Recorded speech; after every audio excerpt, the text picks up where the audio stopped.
Welcome to the Point. On Wednesday, Governor Gretchen Whitmer delivered her fifth State of the State address. It's potentially the most consequential since for the first time ever, she delivered it to a legislature that's controlled by her own Democratic Party. And that means her priorities stand a better chance of becoming reality. In this show, you'll hear part of what she had to say. My proposals tonight will tackle the challenges people are facing right now, make a real difference in their lives, and make Michigan more competitive. This is our future. But policies alone mean nothing. It's about the people they impact. So I'm not going to give you a list. Instead, let's talk about what my proposals will mean to three groups of Michiganders with whom we can all identify. First, folks working hard to care for themselves and support their family. Second, young people about to graduate. And third, Michiganders born today. The number one issue for folks trying to make ends meet is costs. Michiganders at home, I know how hard you work. I'll get right to the point. Tonight, I'm excited to announce lowering my costs. It's a plan offering immediate relief. It's got three parts. One, let's roll back the retirement tax and save 500,000 households $1,000 a year.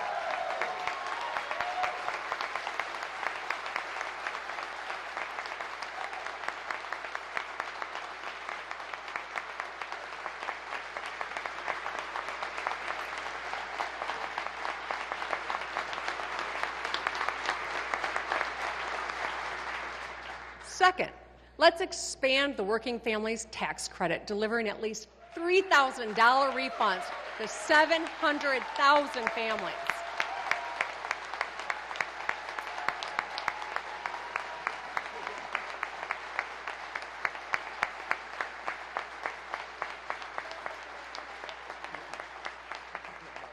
And third, pre-K for all to save families an average of $10,000 a year.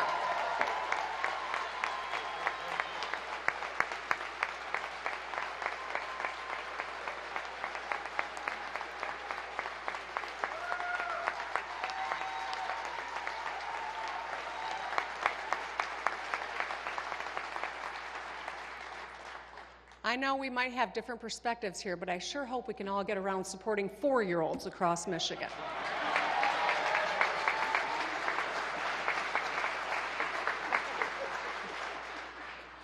With inflation, every dollar makes a difference. That's why we're moving fast. Parts of the plan have already been introduced by Representatives Witwer and Shannon and Senators Hertel and McDonald-Rivet. Let's get it done.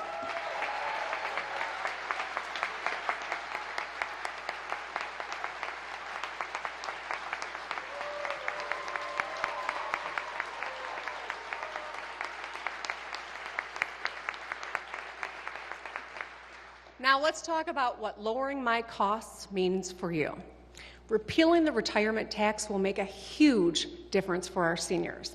Ultimately, it will save 500,000 households an average of $1,000 a year. That's money for prescriptions and groceries and gas or gifts for your grandkids. Now, I fought this tax when I was here as a legislator and as governor because I know it hurts people. We need to get this done for Michiganders like Michael, a retired firefighter from Livonia.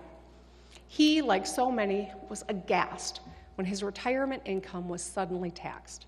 He spent his career putting his life on the line to pull his neighbors from burning buildings. And then the state changed the rules in the middle of the game, raising taxes on his hard-earned dollars. Seniors who served, saved, and did everything right deserve to keep more of what they earned. Let's get it done.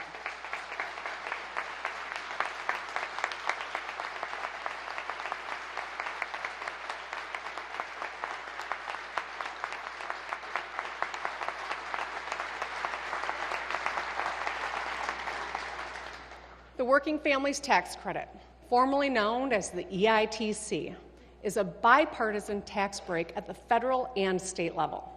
Boosting it delivers an average refund of at least $3,000 to 700,000 families. As we work together to build a brighter future, we need to lower costs and support every kind of family, those who have kids and those who do not. The Working Families Tax Credit benefits all kinds of families and directly impacts nearly 1 million Michigan children. That's half the kids in our state. It'll put hundreds of millions back in family budgets and help with rent, school supplies, and food on the table. Data shows boosting the Working Families Tax Credit also closes health and wealth gaps. Children who grow up with this support have better test scores, graduation rates, and earnings as adults. The credit especially benefits single moms and working class families of every race in all 83 counties, from city centers to small towns. In the words of President Ronald Reagan, the best anti-poverty, best pro-family, best job creation measure is what we're calling the Working Families Tax Credit. Let's get it done.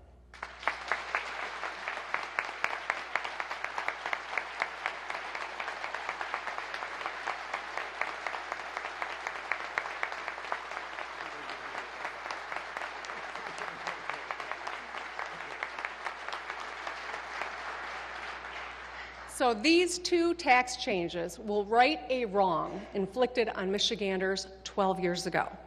In 2011, seniors and hardworking families had the rug ripped out from under them when the retirement tax was enacted and the Working Families Tax Credit was gutted. It was wrong, and now we can make it right. Lowering my costs goes further to save people money. So Part 3, Pre-K for All, serves families an average of $10,000 savings a year compared to their current pre-K or child care. Every single parent, every one of us knows that an early start is critical to our children's future. That's why we read and talk and sing to our babies. That's why we worry about finding a great child care provider and have wait lists for great preschools. It's why one of us showed up to work just hours after his daughter Violet was born yesterday.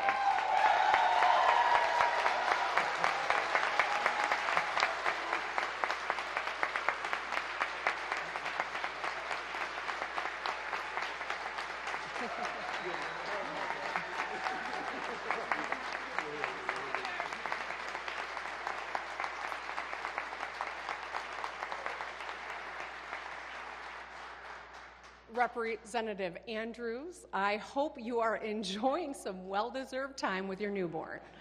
Congratulations to you and especially Laura, who did all the heavy lifting on that one. But here's why he showed up to vote, because we know that our work matters.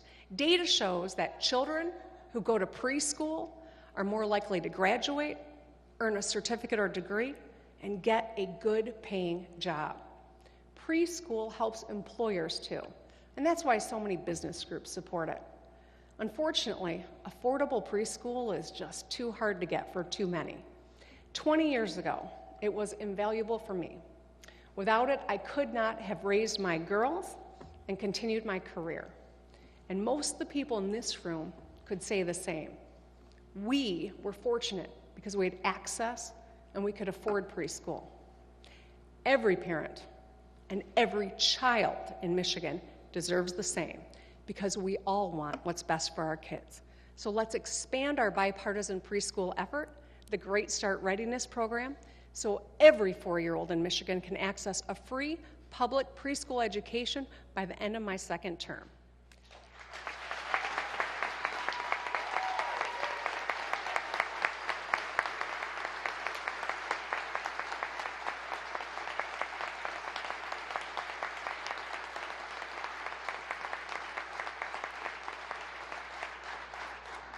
This investment will ensure that children arrive at kindergarten ready to learn, and it'll save their families upwards of $10,000 a year. It helps parents, especially moms, go back to work. And it'll launch hundreds more preschool classrooms across Michigan, supporting thousands of jobs. Together, we can lower costs for Michiganders feeling the pain of inflation right now. So for our seniors, for our families, for our children, let's get these measures done. Now, let's turn To the Michiganders who recently graduated from high school or college or a certificate program, I'm looking at my daughters and I'm thinking about all the young people in our state. They're smart, they're engaged, they're fighting for their future. Record turnout on campuses last November proved it.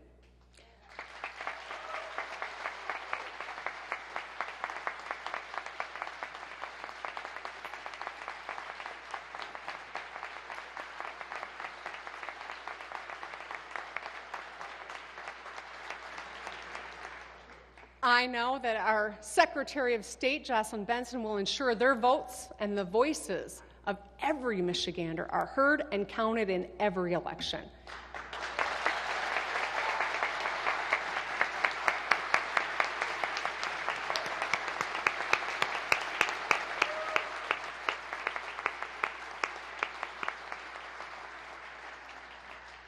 So together, we are going to expand voting rights, protect election workers, and build on last year's bipartisan law to help military members and their families overseas to make sure their votes get counted too.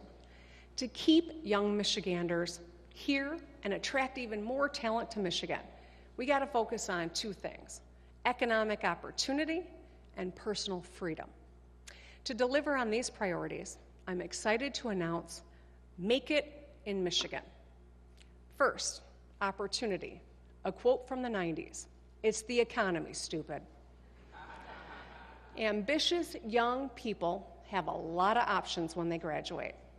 As they decide where they want to live, we must make sure that Michigan is the answer, not just for a few years, but for the rest of their lives. On the tax front, at least two of the initiatives she called for, the pension tax and the EITC, are already on the way to becoming reality as the legislature is taking action on both. When we come back, the governor talks about gun safety and infrastructure. Next, To the Point. Welcome back to The Point. This week, we're recapping Governor Whitmer's State of the State speech. In the second half of the address, she focused on public safety and roads. Since I've been governor, we've invested $1 billion in public safety. Let's continue funding law enforcement with better training, oversight, and access to mental health resources. Police officers, state troopers, and prosecutors, they got tough, dangerous jobs. If we work together, we can get them what they need to keep our communities safe. And right now, there is a flood of illegal guns on our street. There's been a rise of break-ins at gun dealerships and straw purchases. That's where one person illegally buys a firearm for another. Firearms are getting more dangerous too, thanks to 3D printed technology called Glock switches that turn semi-automatic weapons fully automatic. That's why we launched Operation Safe Neighborhoods, taking hundreds of illegal firearms off the street before they could be used in the commission of a crime. But we must do more. So the world our kids inherit is not more violent than the one we inhabit now. The time for only thoughts and prayers is over.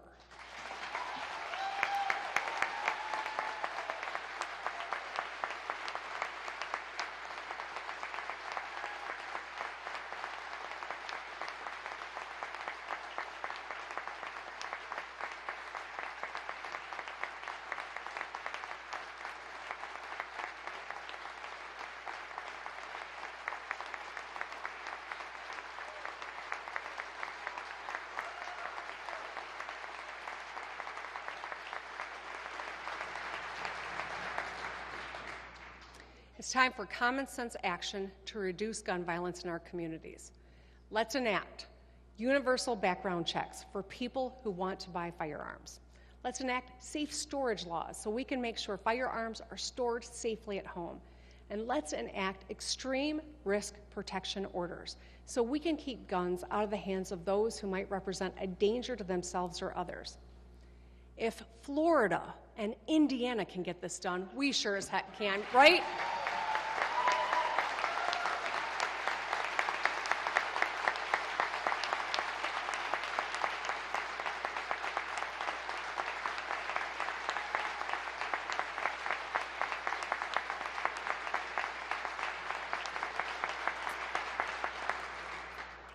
Despite pleas from Oxford families, these issues never even got a hearing in the last legislature.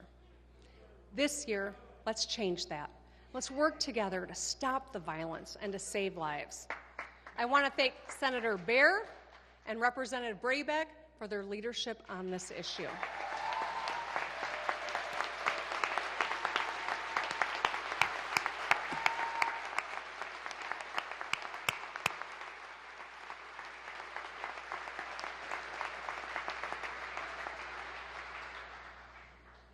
And I want to be very clear. I'm not talking about law-abiding citizens. Hunters and responsible gun owners from both sides of the aisle know we need to get these common sense safety proposals across the finish line. We need to do this for our kids, like Zaire from Plymouth. Zaire wrote to me and said that he just wants to feel safe going to school. Zaire, we will get this done so you and your classmates can focus on learning and growing. Tonight, I spoke to 3 groups of Michiganders we can all see ourselves in. I propose that we lower my costs, we make it in Michigan, and fund public safety and education. There are many more priorities I will share in my budget proposal in 2 weeks. But I want to highlight 2 more tonight that impact us all: infrastructure and climate.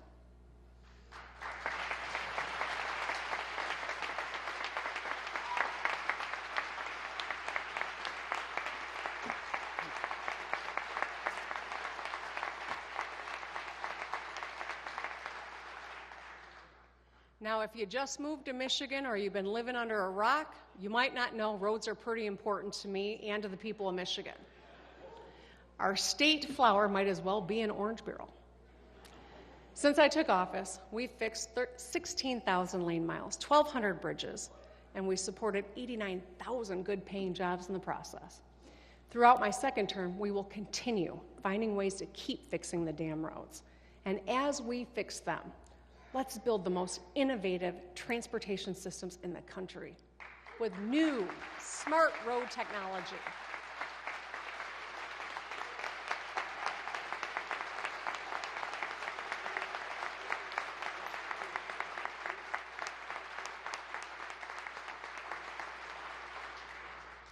With new smart road technology, we can avert hundreds of crashes and get the next generation of Michigan-made vehicles on the road. We also have billions in federal resources from the bipartisan infrastructure law headed our way.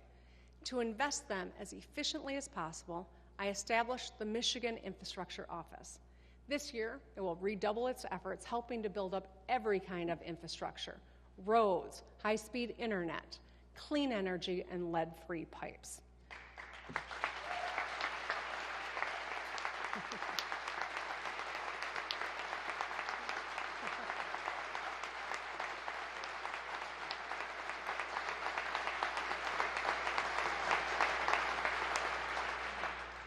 Last but certainly not least, it's our shared duty to face climate change head-on and protect our land and our water. We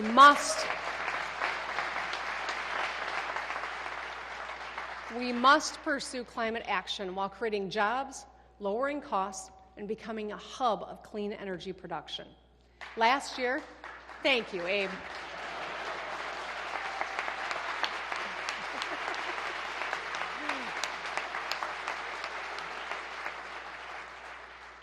Last year, we unveiled the My Healthy Climate Plan, and this year, we should make bold investments in climate action to deliver on our targets. Let's get it done.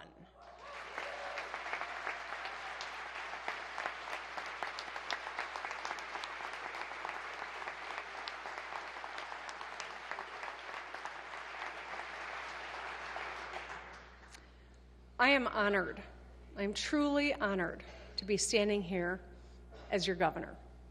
And I will work with anyone who's serious about solving problems so we can move our state forward. Before I go, I want to talk about an American superpower: belief. I've always been a hopeful person. I believe in our bright future. I write in my gratitude journal every day and insist on quoting Ted Lasso, much to my staff's chagrin and occasional delight. But don't get me wrong, I am not naive. Over the last 4 years, we have faced historic challenges and seen the visceral consequences of political division. The prevailing take now seems to be that things will get worse, and fatalism is in vogue as people wonder aloud whether America's best days are behind her. I reject that. We cannot mistake pessimism for intelligence, and we must never forget who we are. The governor had much more to say, and you can watch her entire speech right now at woodtv.com. When we come back, the Republican response to the point.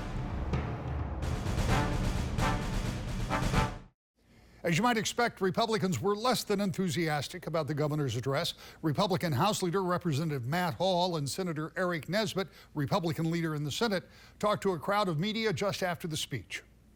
I mean, this really looks like it was an audition for her for a presidential run in a lot of ways, but we didn't see any plans. Where was her plan to fix the roads? Okay, she's got a Democrat majority in the House and Senate. She ran on that the first time. There was no specific plan there.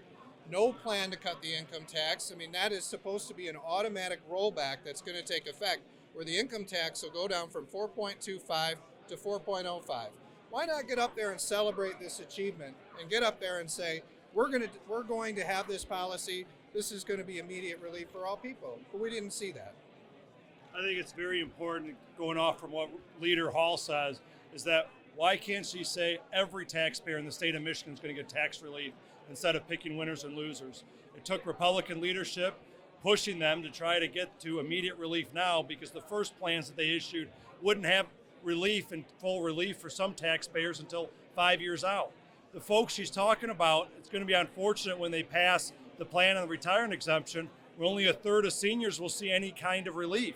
I think we need to provide all seniors relief, whether you're working or whether you're retired. I think it's very important that we stand up and support all working families and all seniors in Michigan instead of picking winners and losers.